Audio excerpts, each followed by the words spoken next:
What makes you really angry is that you did all of your homework and everybody else copies off of you.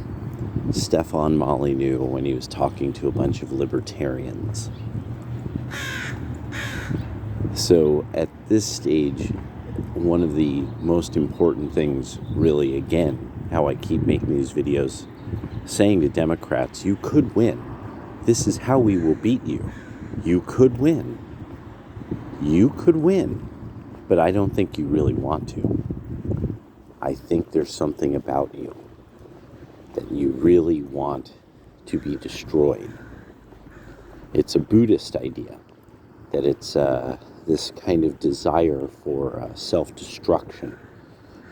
Sort of giving this idea of like, because there's nothing really within human control,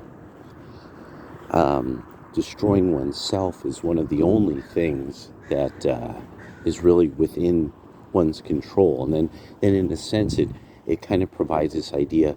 The Buddhists have a lot of arguments about this. They're like, it gives one then a sense that they are in control of their destiny.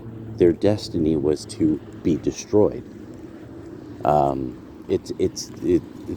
Christians, Eastern Christians, end up calling it the void, like that.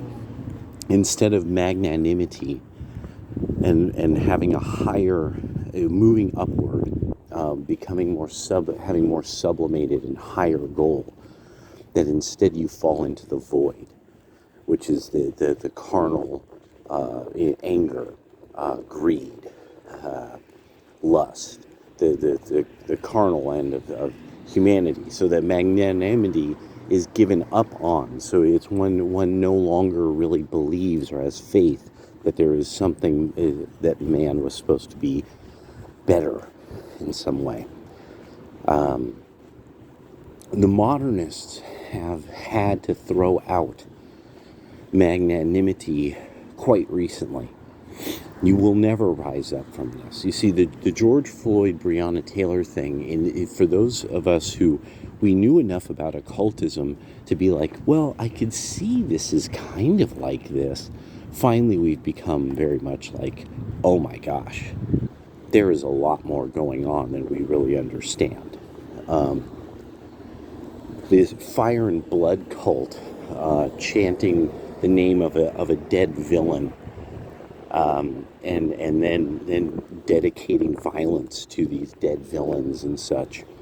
This has replaced the rights of Christ, where the magnanimity of the person so that they will rise and achieve theosis. With occultists, a lot of people get this all wrong until they actually read really good occultists who are like, no, you're staying separate from joining. That's the whole point. That's the entire point. You are a power unto yourself, separate from joining in. You're pulling in power like the Castaneda model.